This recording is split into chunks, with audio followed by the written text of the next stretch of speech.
There are other things that people call maple syrup that aren't maple syrup, right?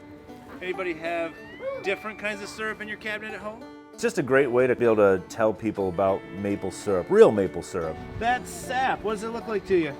Soap. Soap? Oh no, I hope nobody put soap in here.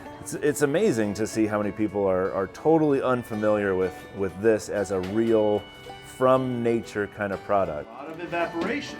So we have this big pan, this is called our sap pan, and then down here we have our syrup pan. It's not a super fast process. The evaporator that we have is rated for about 100 taps. This year we're about 62-ish.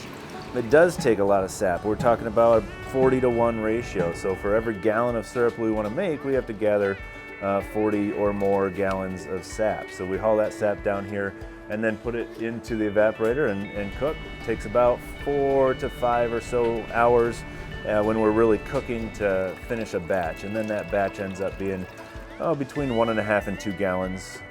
Usually we tap trees sometime between mid and late February.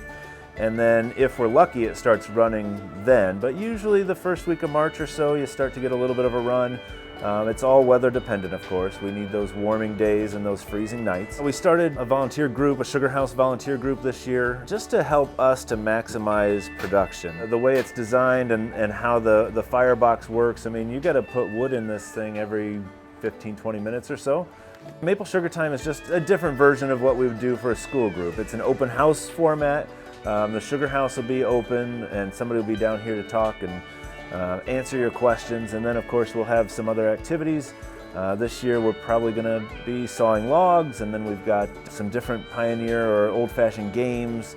We'll have products for sale. We have a couple batches of syrup that are finished now and ready to sell.